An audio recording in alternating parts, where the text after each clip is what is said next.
এখন শুধু তোমাকে ভালোবাসবো। আচ্ছা, এসবের জন্য তো অনেক সময় আছে, এখন ঘুম পাচ্ছে না?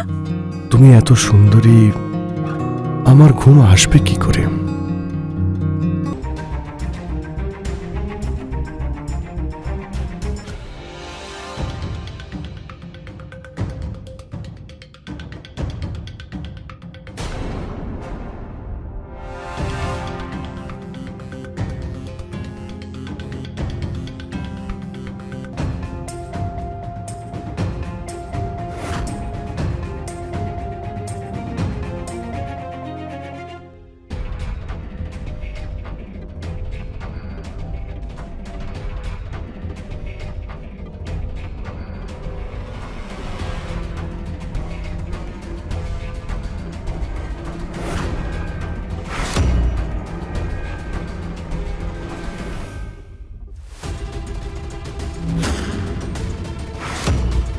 আচ্ছা, মুভি দেখে মজা হয়েছে তো তোমার?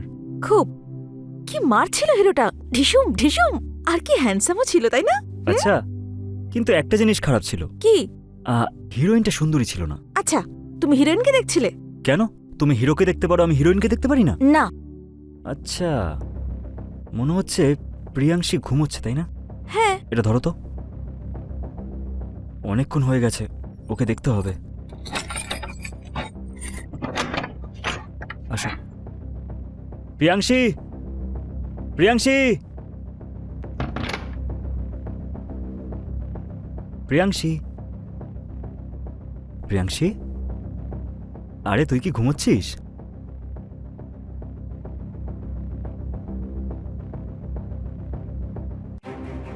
প্রিয়াংশী, প্রিয়াংশী, এটা কি? প্রিয়াংশী, প্রিয়াংশী, প্রিয়াংশী,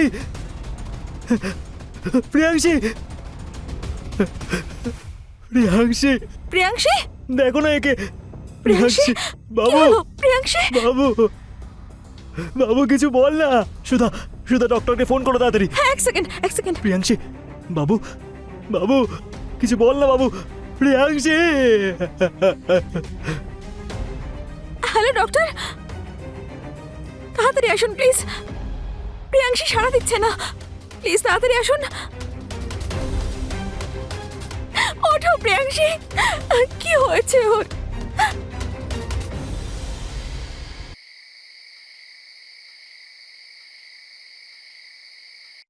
মনোজ, কতক্ষণ এভাবে বসে থাকবে? কি হয়েছে তোমার? তুমি এরকম করলে কি প্রিয়াংশী ফিরে আসবে বলো?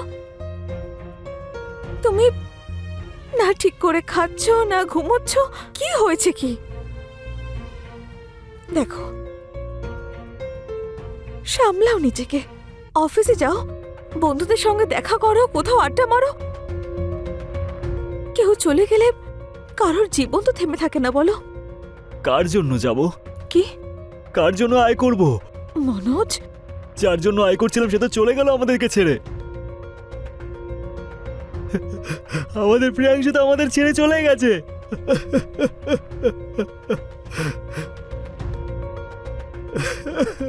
সামলাও নিজেকে।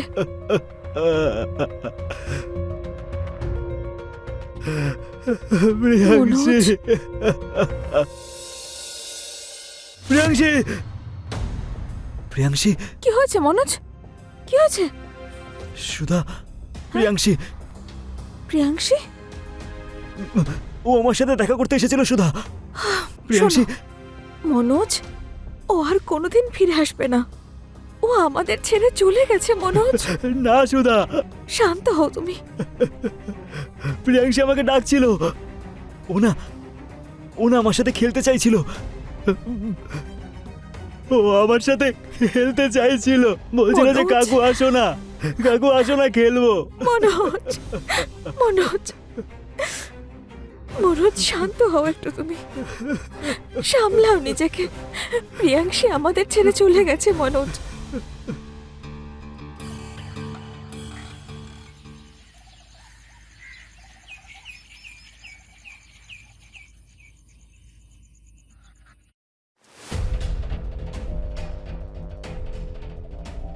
দুধটা হ্যাঁ। খেয়ে নাও।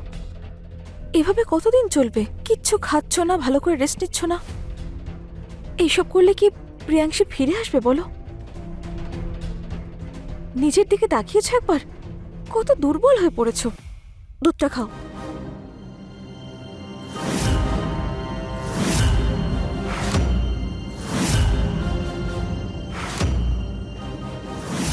সুধা, তুমি জানো আমাদের প্রিয়াংশী দুধ খেত না কিন্তু। জানি তো, কিন্তু তুমি এসব কেন বলছো হঠাৎ? ওই দিন যখন আমরা ফিরে এসেছিলাম হ্যাঁ, তখন প্রিয়াংশীর রুমে দুধের একটা গ্লাস রাখা ছিল। আমরা যতই ওকে জোর করতাম না কেন, ও কিন্তু কখনো দুধ খেত না। তাহলে গ্লাসটা ওখানে কোথা থেকে এলো? ও তো কখনোই দুধ খেত না।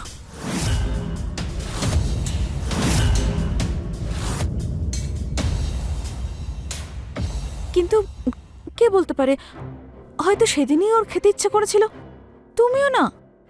কি সব ভাবছো মনোজ? মানে দুধ দিয়ে কি করে জানা যেতে পারে? জানতে পারা যাবে, দেখে নিও। আমি সবাইকে গিয়েই বলে দেব যে সত্যিটা কি। আমাদের প্রিয়াংশী না কখনো আত্মহত্যা করতে পারে না, আমার বিশ্বাস ওর ওপর। আর এটা সবাই একদিন জানতে পেরে যাবে।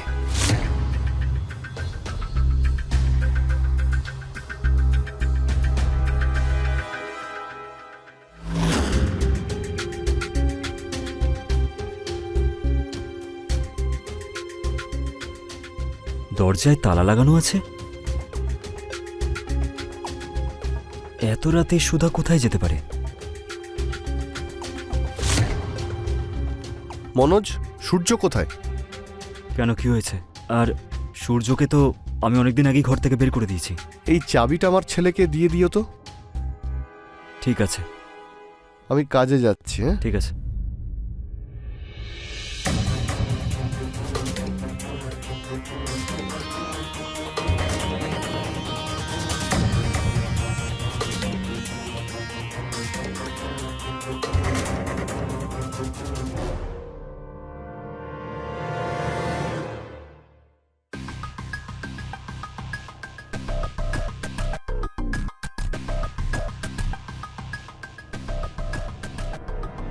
সুধা কোথায় চলে গেল?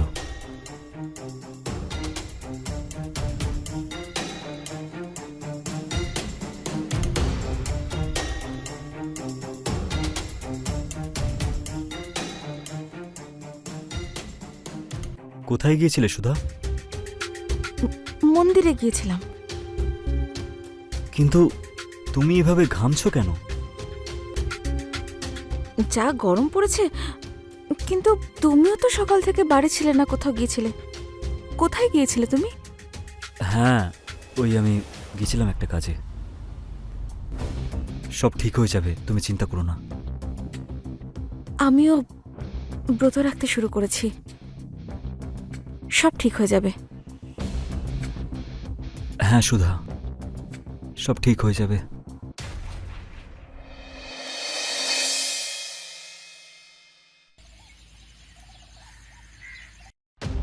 সুধা, সুধা, যাই। আরে সূর্যকে দেখছি না। ওর সঙ্গে কি কাজ তোমার? আরে ওর হাতে পালং পনির খেতে খুব ইচ্ছে করছে। যাও এখান থেকে। আর এরপর থেকে বাড়িতে আসবে না কোনোদিন। আরে মাথা ব্যথা খারাপ হয়ে গেছে নাকি? হ্যাঁ,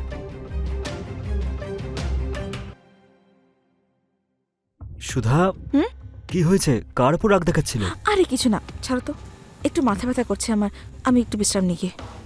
হ্যাঁ। আরে দাদা, ঘরটা তো হেভি আপনার। সুধা, সুধা, এদিকে আসো একটু।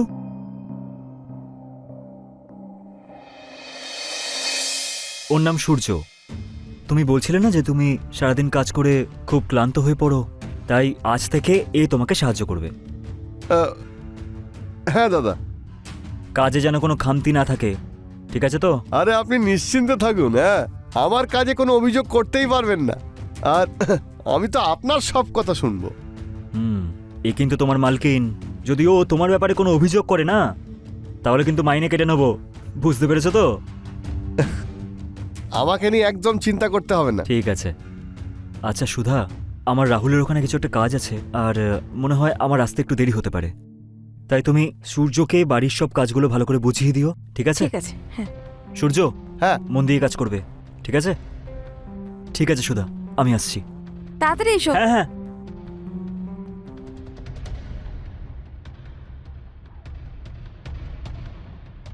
তুমি তুমি এখানে কি করছো? আরে তোমাকে ছাড়া আমি থাকতে পারছিলাম না, তাই আমি কাজের লোক সেজে চলে এসেছি। যদি কেউ জানতে পেরে যায় না, তাহলে ঘোর বিপদে পড়বো আমরা। মাথা খারাপ নাকি তোমার? আরে কেউ জানতে পারবে না, আমি তো তোমার কাজের লোক, আর সব সময় কাজের লোক হয়েই থাকবো। বলো কিভাবে সাহায্য করব? দাঁড়াও, দরজা বন্ধ করি আগে।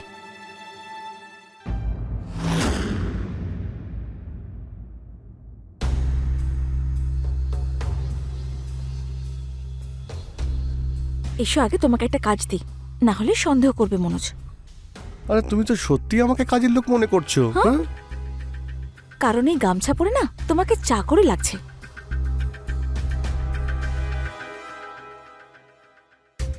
আরে আমি তোমার প্রেমিক, তোমার চাকরি আমি সারা জীবন ধরে করব। এখন যেটা করতে এসেছি সেটা তো করতে দাও।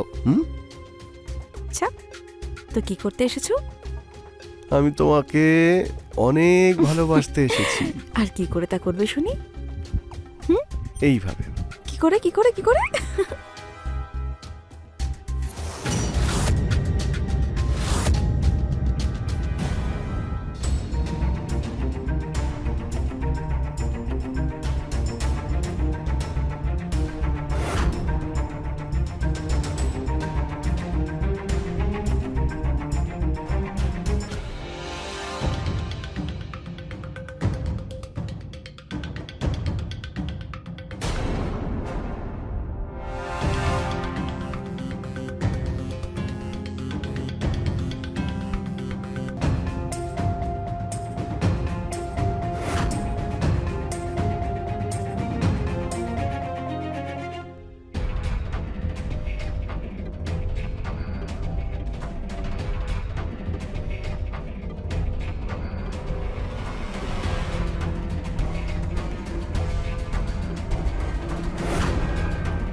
আমার হাত দুটোই আজ তোমাকে বাঁচিয়ে নিয়েছে।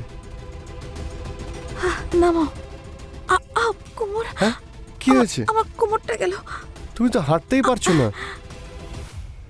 দাঁড়াও, আমি তোমাকে তোমার ঘরে ছেড়ে দিয়ে আরে আসছি। না না, আরে আমি তোমাকে তুলতে পারবো।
কাকি কাকি খাবার রেডি। প্রিয়াংশী, আরে প্রিয়াংশী, তুমি এখানে কি করছো? তুমি ওর সঙ্গে কি করছো? কিছু না শোনা, আমরা তো, আমি কাকাকে সব বলে দেব। কি কি কি কি বলে দেবে? আরে ছাড়ো আমাকে, ছাড়ো, লাগছে, ছাড়ো তুমি। আরে কি করছো তুমি? কি বলবি? হ্যাঁ বল, কি বলবি? মাথা খারাপ হয়ে গেছে নাকি? কি করছো? দেখো, একে মরতেই হবে। কি সব বলছো? মনোযোগে প্রাণের থেকে বেশি ভালোবাসে, মেরে ফেলবে ও আমাকে। তুমি আমাকে ভালোবাসো তো? হ্যাঁ আমি ভালোবাসি, কিন্তু আরে আমাদের ভালোবাসা বাঁচানোর জন্য একে মরতেই হবে। দেখো আমার কথা শোনো, এসব করো না। হ্যাঁ কিচ্ছু হবে না, বিশ্বাস করো। তুমি আগে একে ধরো ভালো করে। কি করছো নাকি তুমি এসব? বলছি শোনো, করো না।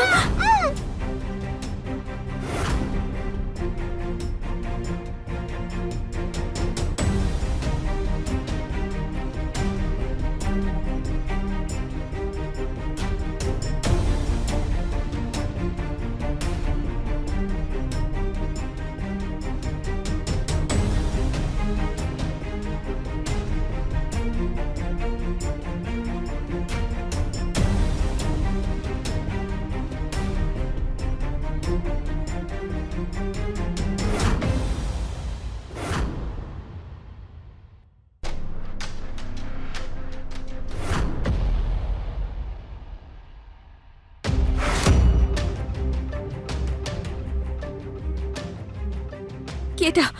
এটা কি আরে সূর্য? দুধ দুধ দুধ। দুধ খাওয়াচ্ছ?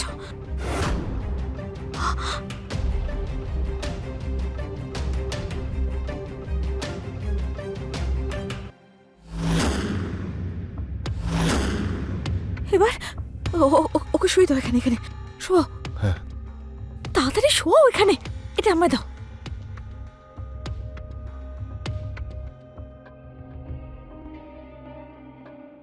বুঝতে পারছো তো? তুমি করতে পারবে? কিন্তু তুমি, তুমি দেখো, আমি কয়েকদিনের জন্য নিখোঁজ হয়ে যাচ্ছি, সূর্য। আর যখনই সবকিছু শান্ত হয়ে যাবে তখন আমি চলে আসব। তারপর দূরে চলে যাব, একটা নতুন জীবন শুরু করব। সূর্য, আমার কিন্তু খুব ভয় করছে। দেখো, ভয় পেও না, প্রিয়াংশী, আমি আছি তো, ভয় পেও না, কিচ্ছু হবে না।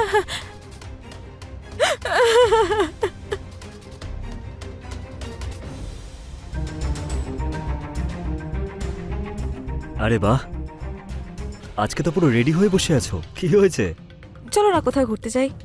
অনেক দিন হয়ে গেছে আমরা কোথাও যাই না ঘুরতে। কিন্তু এখন? আমি কোনো কথা শুনবো না, মুভি দেখতে চাই, চলো। প্রিয়াংশীর মাথা ব্যথা করছিল, ও ঘুমিয়ে পড়েছে। ও ঘুম থেকে ওঠার আগে আমরা ঘুরে চলেও আসবো। কিন্তু আর কোনো কথা নয়, দাও ব্যাগ দাও। আরে এখানে চুপটি করে দাঁড়াও, আমি এক্ষুনি আসছি। সত্যি ও না একদম পাগল।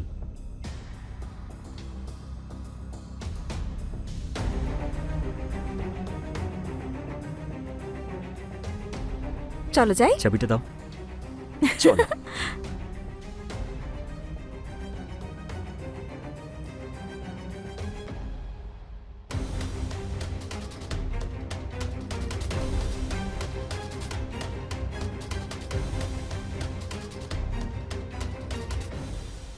আমি রানী চ্যাটার্জি আপনাদের থেকে বিদায় নিচ্ছি। আবার দেখা হবে ক্রাইম চক্রের নতুন একটা এপিসোডে নতুন এক গল্প নিয়ে। ততক্ষণ সাবধানে থাকুন, সতর্ক থাকুন, আর দেখতে থাকুন ক্রাইম চক্র। জয় হিন্দ।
জোসেফ, জোসেফ ওঠো না। আর কত ঘুমোবে, ওঠো না। কি হলো কি? আরে আজকে তো সানডে, আজ কোনো কাজ না। আজকে শুধু আমি ঘুমোতে চাই, ব্যাস। কিন্তু আজ আমাদের অনেক কাজ আছে। এই বাড়িটা যে নিয়েছো, ইন্টেরিয়র করতে হবে তো। সেগুলো তুমি দেখে নাও, এই দায়িত্ব আমি তোমার উপর দিয়ে দিয়েছি। আমি একা একা কিভাবে করব? জাস্ট থিঙ্ক, যদি তোমার ইনপুট থাকে তাহলে তো কাজটা ভালো হবে। আমার ইনপুট কালকে পাবে, okay? This is not done. হ্যাঁ, আমি তোমার সঙ্গে কথা বলবো না। ভালো তো, অন্তত কিছুদিন শান্তি পাবো। আরে আরে আমি মজা করছিলাম। নিজের বউয়ের সঙ্গে মজা করব নাকি অন্য কারো বউয়ের সঙ্গে করব? হ্যাঁ, আমি তোমার সঙ্গে কথা বলবো না। এতেও তুমি রেগে গেলে? বেচারা তোমার হাজবেন্ড তো অল টাইম কাজ করে, ও একটু রেস্টও নেবে না? এটা কিন্তু ঠিক করছো না। God is watching. ঠিক আছে, তুমি রেস্ট করো, কিন্তু ইভিনিং এ তোমাকে আমার সঙ্গে ইন্টেরিয়র সেট করতেই হবে। ঠিক আছে, কিন্তু এখন আমি আর ঘুমোতে চাই না। কেন? এখন আর ঘুমাবে না? এখন শুধু তোমাকে ভালোবাসবো। আচ্ছা, এসবের জন্য তো অনেক সময় আছে। এখন ঘুম পাচ্ছে না? তুমি এত সুন্দরী, আমার ঘুম আসবে কি করে?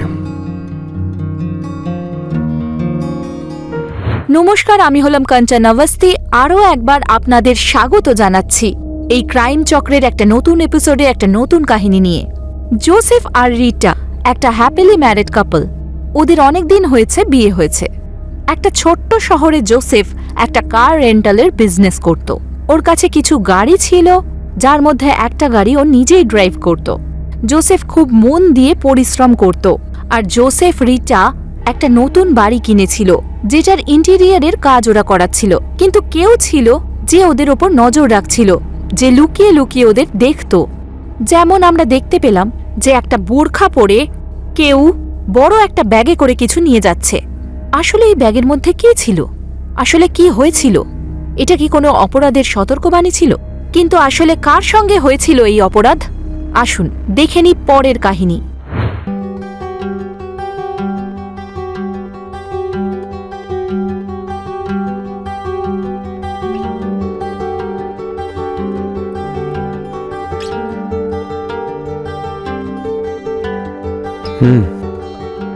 কি করছো আমার জান?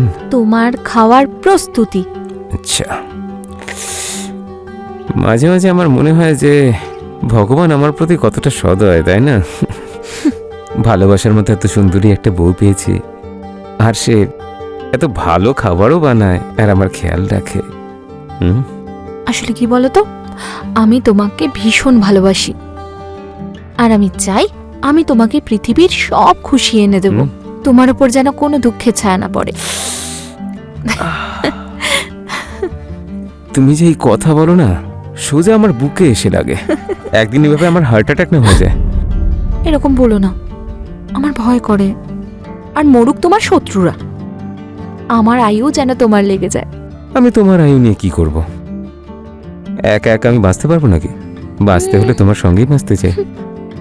তবে এটা তুমি ঠিকই বলেছ। চলো, আমি আমার আয়ুটা ফেরত নিয়ে নিচ্ছি। তাহলে নিয়ে নাও না। চলো যাই। কোথায়? ঘরে। ধ্যাৎ। কেন? আরে তুমিও না। আরে কি শোনো, অসুবিধে? আমাকে রান্না করতে হবে, অনেক কাজ আরে আছে। খাবার বানাতে আমি হেল্প করে আরে! দেবো, চলো না। আদিল, আদিল, হুম। আদিল, আদিল, আদিল।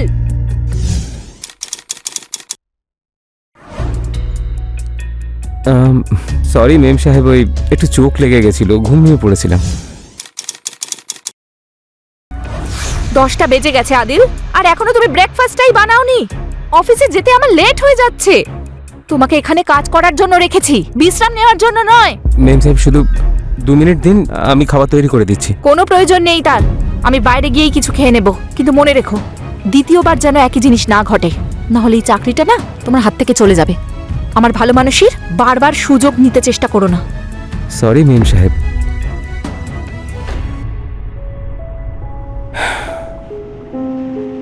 কি যে করো ভগবান, একটা প্রেম হলো তাও মেম সাহেবের সঙ্গে। এ কেমন ভাগ্য বলো তো। ও কোনোদিন আমার সঙ্গে ভালোভাবে কথাটাও বলবে কি? মনে হচ্ছে এমনিই জীবন নিয়ে নেবে আমার। হ্যাঁ।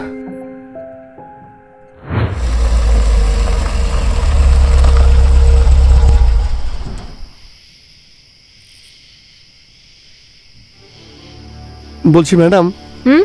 ওই কালকে না আমার আসতে একটু লেট হবে, একটা দরকারি কাজ আছে।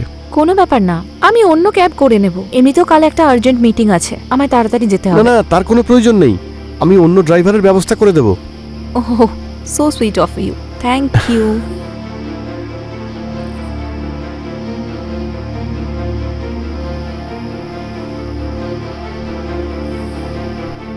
ছাড়ো ছাড়ো, এটা তুমি কি করছো? What the- আর যদি এরকম কিছু করো তাহলে প্রাণে মেরে ফেলবো কিন্তু। ম্যাডাম কি হয়েছে, আপনি ঠিক আছেন? কিছু না। আপনি এখানে কেন?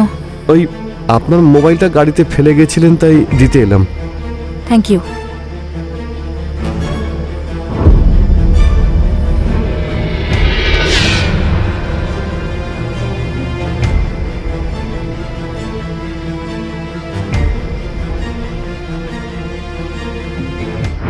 মমতাজ আধুনিক মানসিকতার মেয়ে ছিল, যে একটা বড় কোম্পানিতে ভালো একটা পজিশনে কাজ করত। ও বাড়ির কাজকর্ম আর দেখাশোনার জন্য আদিল নামের একটি ছেলেকে নিজের বাড়িতে রেখে দিয়েছিল। মুমতাজ আদিলকে একজন কেয়ারটেকার হিসেবেই দেখত, কিন্তু আদিল মনে মনে মুমতাজকে খুব চাইত। ও মুমতাজকে বিয়ে করতে চেয়েছিল। জোসেফ মাঝে মাঝেই মুমতাজকে তার অফিস থেকে পিক আপ অ্যান্ড ড্রপ করতে যেত। মুমতাজ ওর রেগুলার ক্লায়েন্ট ছিল। একদিন মুমতাজ যখন নিজের ফোনটা গাড়িতে ফেলে এসেছিল, তখন জোসেফ ওকে মোবাইলটা ফিরিয়ে দিতে গেল। আর সে দেখল যে মুমতাজ আদিলের ওপর ভীষণ রেগে রয়েছে, আরও আদিলকে চড়ও মেরেছে। জোসেফ তার পরের দিনই মুমতাজকে এর কারণ জিজ্ঞেস করল। মুমতাজ তাকে বলে যে আদিল তাকে খারাপভাবে স্পর্শ করার চেষ্টা করেছে। আর তারপর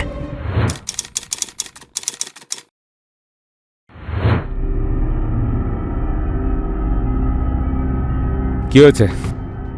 একটা সুটকেসে মহিলা ডেড বডি পাওয়া গেছে, বডিকে পোস্টমর্টমের জন্য পাঠিয়ে দিয়েছি। এই বডিটা চেনা গেছে? বডিটা মুমতাজ নামের একজন মহিলার, উনি একটা বড় কোম্পানিতে ম্যানেজারের জব করতেন। Murder weapon? স্যার, গলা টিপে খুন করা হয়েছে, তারপর ব্যাগে ভরে এখানে এনে ফেলা হয়েছে। আচ্ছা, বডির আশেপাশে কিছু পাওয়া গেছে? না স্যার, বডির পাশে একটা বোরখা পাওয়া গেছে, হতে পারে ওটা ওই মেয়েটারই। আর একটা কথা স্যার, মনে হচ্ছে বডিটা রাতেই ঠিকানা লাগানো হয়েছে। একটা কাজ করো, এই মেয়েটার ব্যাপারে খোঁজ নাও, আর আশেপাশে খোঁজ নাও কাউকে বড় ব্যাগ সহ দেখা গেছে নাকি। যদি এদিকে কোনো ক্যামেরা থাকে তো সিসিটিভি ফুটেজ বের করো ফার্স্ট। Yes sir.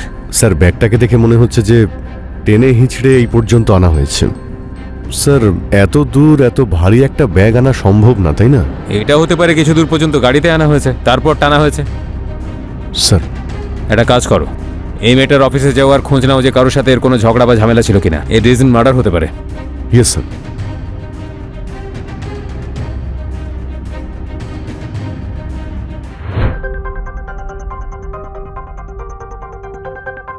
কি হয়েছে? স্যার, এটাই হলো মুমতাজের বাড়ি, লক করা।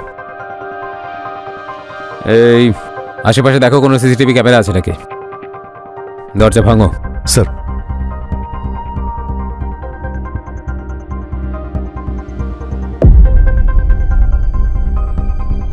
পুরো বাড়িটার তল্লাশি নাও, যদি খুন এখানে হয়ে থাকে তাহলে কিছু না কিছু সূত্র তো অবশ্যই পাওয়া যাবে।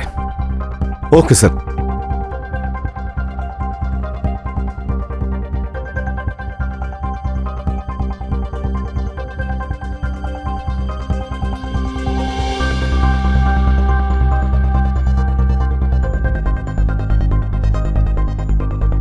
স্যার, এই দেখুন স্যার, একজন পুরুষের শার্ট, মানে এখানে আরো একজন থাকতেন। খোঁজ নাও কার জামা ওটা। ঠিক আছে স্যার।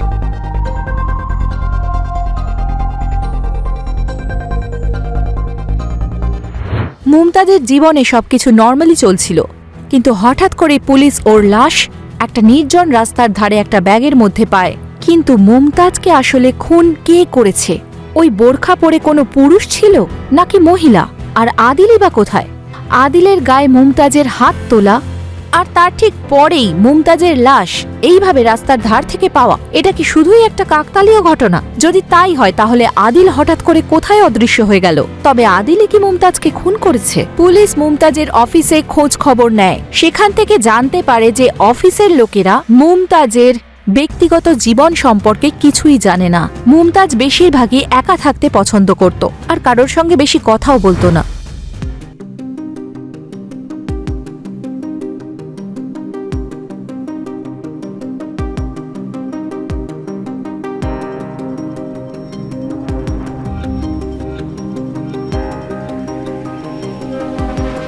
আরে তাড়াতাড়ি ফিরে এসেছো? আর কিছুদিন ধরেই দেখছি বেশ তাড়াতাড়ি ফিরে আসছো তো তুমি। আরে যে ম্যাডামকে আমি ড্রপ করতে যাই না, ওনার ফোনটা অফ আসছে। ওনার বাড়ি গিয়ে দেখলাম যে তালা দেওয়া রয়েছে, জানি না কোথায় গেলেন। তাই জন্য আজকে আমার পুরো ছুটি, আর বাকি কাজগুলো তো ড্রাইভারই করে নেয়। বাহ, তাহলে চলো আমার সঙ্গে হাতে হাতে কাজ করো। ছুটি পেয়েছি মানে তোমাকে শুধু আজকে ভালোবাসবো। আচ্ছা শোনো না, কয়েকদিনের জন্য চলো না বাইরে ঘুরে আসি। কোথায় যাবে? আমাদের হানিমুনে আমরা যেখানে গিয়েছিলাম সেখানে। হ্যাপি? ইয়েস। সরি, আরে আসলে দরজা খোলা ছিল তাই আমরা ঢুকে পড়েছি। আপনার নাম জোসেফ? হ্যাঁ স্যার, আমি জোসেফ। আপনারা আসুন, বসুন। কি হয়েছে স্যার, কি জন্য এসেছেন? জোসেফ বাবু, মুমতাজের মার্ডার হয়ে গেছে, সেই ব্যাপারে আপনার সঙ্গে কথা বলতে এসেছি। কিন্তু কি করে মুমতাজ ম্যাডামের মার্ডার হলো? আমি তো ওনার বাড়িতে গিয়েছিলাম, বাড়িটা তালা দেওয়া আর ফোনটাও তো অফ। হ্যাঁ, ওনার ডেড বডি আমরা ডিকিতে পেয়েছি। আপনি কি কাউকে সন্দেহ করেন বা এরকম কোনো কথা জানেন যার সঙ্গে মুমতাজ দেবীর মার্ডারের সম্পর্ক আছে? স্যার ওই আদিল। আদিল? আদিল কি ওর বয়ফ্রেন্ড ছিল নাকি? না, বয়ফ্রেন্ড না। আদিল মুমতাজ ম্যাডামের কেয়ারটেকার ছিল, ওনার বাড়িতেই থাকতো আর ওনাকে দেখাশুনো করতো। ওখানে তো কেউ ছিল না। স্যার আমার মনে হচ্ছে ওই যে শার্টটা দেখলাম না, ওটাই আদিলের হবে। এই আদিলের ওপর সন্দেহের কারণ? স্যার ওই একদিন মুমতাজ ম্যাডামের মোবাইল আমার গাড়িতে ফেলে গেছিলেন, তাই আমি ওটা ফেরত দেওয়ার জন্য ওনার বাড়িতে যাই। তখন আদিল আর মুমতাজ ম্যাডামের ঝামেলা হচ্ছিল, আর মুমতাজ ম্যাডাম ওকে একটা চড়ও মেরেছিলেন। কেন? হ্যাঁ, ওই পরের দিন আমি জিজ্ঞেস করাতে ম্যাডাম বললেন যে আদিল ওনাকে ভালোবাসে আর ওনাকে ম্যাডামকে বিয়ের জন্য প্রস্তাবও দিয়েছে। আচ্ছা, আদিলের নাম্বার পাওয়া যেতে পারে কি? হ্যাঁ হ্যাঁ স্যার, আমি দিচ্ছি। আচ্ছা, এই আদিলের নাম্বারটা ট্রেসিংয়ে পাঠিয়ে দাও। স্যার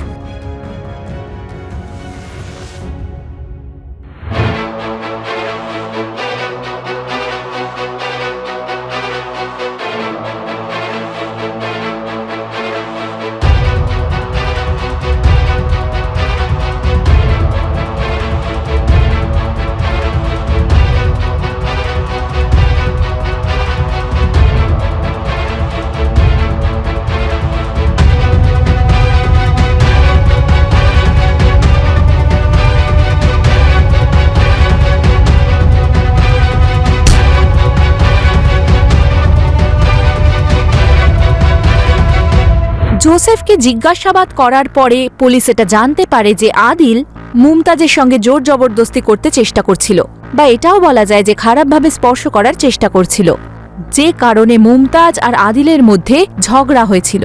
আর হয়তো আদিলই বদলা নেওয়ার জন্য মুমতাজকে মৃত্যুর মুখে ঠেলে দেয়। পুলিশ আদিলের মোবাইলটা ট্রেস করতে থাকে। প্রথমে সেটা আউট অফ নেটওয়ার্ক ছিল, কিন্তু হঠাৎ করে মুমতাজের বাড়ির কাছেই ওর লোকেশন ডিটেক্ট করা যায়। পুলিশ তার নিজের টিম নিয়ে একটা ফাঁদ পাতে আর আদিলকে ধরেও ফেলে। বল, কেন মেরেছিস মুমতাজকে? স্যার কি বলছেন স্যার এসব? আমি মারিনি মুমতাজকে, আমি তো একই কথা বারবার বহুবার বলে যাচ্ছি, কিন্তু তাও আপনি একই কথা জিজ্ঞেস করে যাচ্ছেন। কারণ তুই ওকে ভালোবাসতিস, তোর নোংরা নজর ওর উপরে ছিল, আর তুই ওকে খারাপভাবে টাচ করার চেষ্টা করেছিলি, তাই ওর কাছে থাপ্পড়ও খেয়েছিস তুই, যাতে তোর ইগো হার্ট হয়েছে, আর তুই প্রতিশোধ নেওয়ার জন্য ওকে মৃত্যুর মুখে ঠেলে দিয়েছিস আর পালিয়ে গেছিস। হ্যাঁ? না স্যার, স্যার দেখুন, আপনি যেটা বলছেন আমি মানছি সেটা সত্যি, আমি না বলছি না, কিন্তু স্যার আমাকে বিশ্বাস করুন আমি মারিনি। স্যার আমি আমার গ্রামে গেছিলাম, আমি ফিরে এসে দেখি আপনারা বাইরে দাঁড়িয়ে আছেন। আমি পাশের বাড়ির আন্টিকে জিজ্ঞেস করে জানলাম যে মেম সাহেবের মার্ডার হয়ে গেছে। স্যার আমি ভেবেছিলাম আপনারা আমাকেই ধরবেন, তাই আমি পালাচ্ছিলাম স্যার। স্যার আমাকে বিশ্বাস করুন স্যার, আমি মারিনি। স্যার এই সিসিটিভি ফুটেজটা পাওয়া গেছে।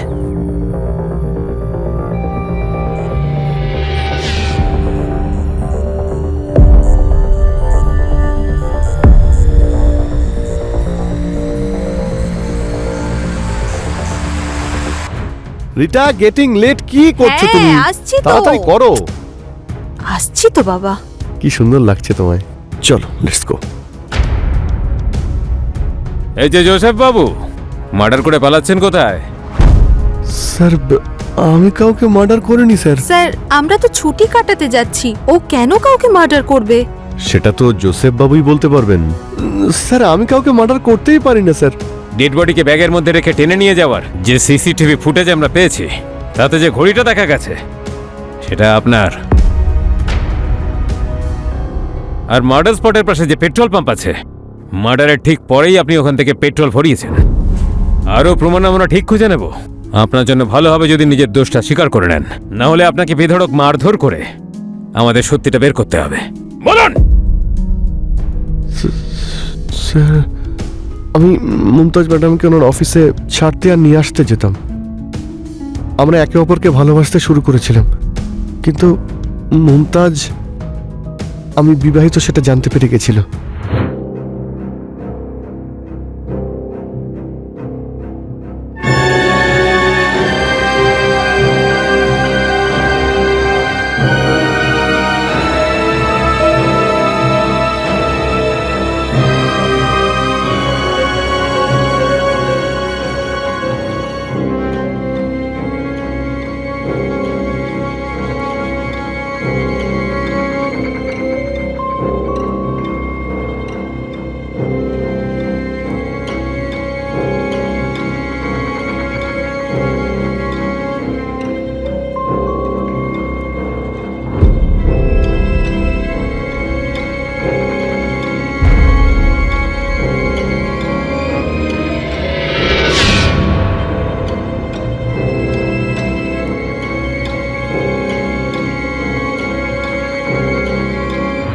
ঠকবাজ! আমি তোমাকে স্বামী মনে করে নিজের মাথায় তুলে রাখতাম, আর আমার পিছনে তুমি এই সব করছিলে। দাঁড়ান রিটা দেবী, প্লিজ ছাড়ুন একে, প্লিজ। স্যার, মুমতাজ আমাকে হুমকি দিয়েছিল যে ও রিতাকে সব বলে দেবে আর আমার জীবন শেষ করে দেবে। আমি অনেক বোঝানোর পরেও বুঝতে চাইনি স্যার। তো আমার খুব রাগ হয়েছিল, আর রাগের মাথায় আমি কি করব বুঝতে পারিনি। আর গলা টিপে তুই ওকে মেরে ফেললি। স্যার, আমি মুমতাজকে মারতে চাইনি স্যার। আমি তো ভুল করে, জানি না। এবার বুঝতে পারবি। এবার বাকি জীবনটা জেলে কাটাবি। অ্যারেস্ট করো ওকে। স্যার, চল স্যার, চল স্যার।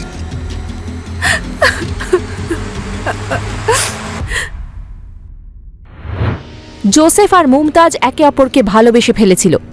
মুমতাজের এই কথাটা একেবারেই জানা ছিল না যে জোসেফ অলরেডি বিবাহিত। একদিন যখন মুমতাজ জোসেফের পিছু নেয় আর তার বাড়িতে লুকিয়ে ঢুকে পড়ে, তখনও জোসেফকে একটা মহিলার সঙ্গে রোম্যান্স করতে দেখে। পরে জিজ্ঞেস করলে মুমতাজ জানতে পারে যে ওটা জোসেফের স্ত্রী রিটা ছিল। মুমতাজের তো পুরো পৃথিবীটাই ওলটপালট হয়ে গিয়েছিল। মুমতাজ জোসেফের পর্দা ফাঁস করবে ঠিক করে নিয়েছিল, কিন্তু জোসেফ রাগের বশে মুমতাজকেই এই পৃথিবী থেকে সরিয়ে দেয় আর মানুষের নজর এড়ানোর জন্য বোরখার সাহায্য নিয়ে লাশটাকে সরিয়ে ফেলে। অপরাধ যতই চালাকির সাথে করা হোক না কেন, আইনের হাত থেকে বাঁচতে পারবে না। এমন আরও কাহিনী দেখার জন্য আমাদের সঙ্গে থাকুন। আবার দেখা হবে। জয় হিন্দ।